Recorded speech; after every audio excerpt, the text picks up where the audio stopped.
Hello, my name is Samantha Osborne and this is my Writing to Learn Journal 8. We will be discussing reading guides. Let's start with my TEAC. This is for a Principles of Agriculture, Food and Natural Resources class being taught to 9th grade. Students are encouraged to participate in extended learning experiences such as career and technical student organizations and other leadership and extracurricular organizations. The student analyzes the structure of agriculture, food, and natural resources leadership in organizations. The student is expected to demonstrate democratic principles in conducting effective meetings. Now, advantages with written guides. There are multiple advantages to having students complete a guided reading practice. Guides help focus a student's attention on the content. It also makes the reading process active rather than passive.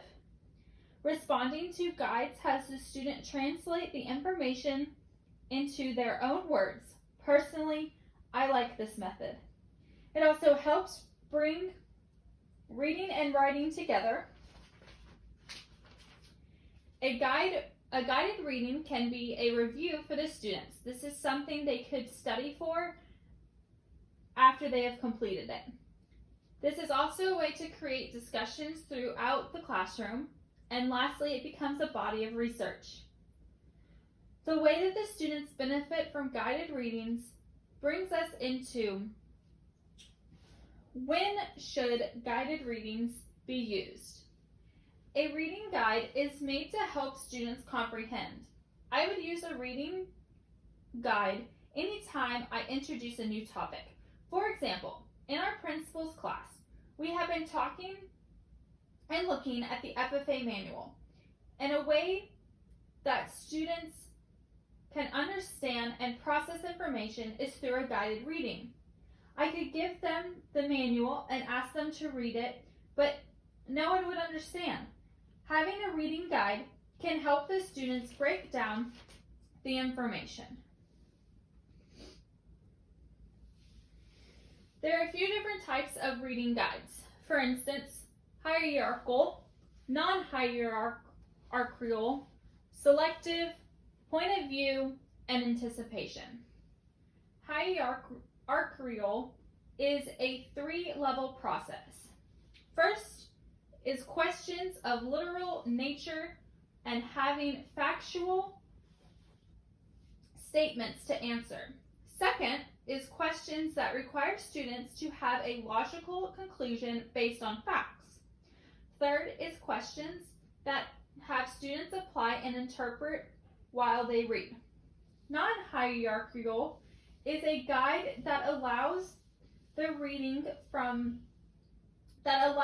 the student to follow the reading from start to finish, meaning the questions are in order when they are reading them. Selective is a guide that has focus on elements that the teacher thinks is important. The students would skim or skip portions of the reading to get the exact information. And then we have point of view. This is set up like an interview format. This is so that students can express their experiences. And lastly, anticipation. These are guides when the student has been given questions and they answer whether they agree or disagree before reading.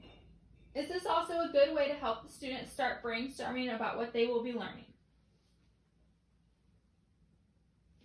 Now we get into the conducting of a reading guide. These are tips to help create a reading guide. Analyze the material, don't overcrowd the print, make the guide interesting, reveal your own purpose, use word processing to prepare the guide, include page numbers or subheads, label the thinking skills students will need, and include comprehension aids. It's also important to keep in mind the grade when you are teaching. This can help when conducting a guided reading.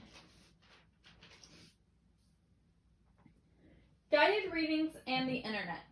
This is a good way to help students learn technology and do assignments about content at the same time.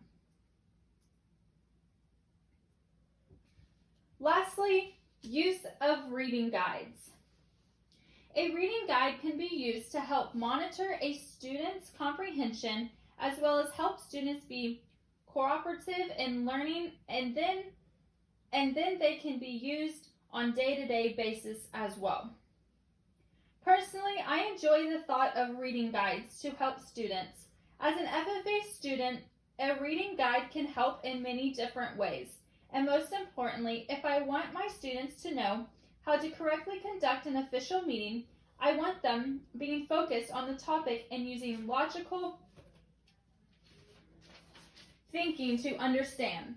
For instance, my students would follow along questions that I would give them about conducting an official FFA meeting, and they would use their FFA manual to help answer those questions.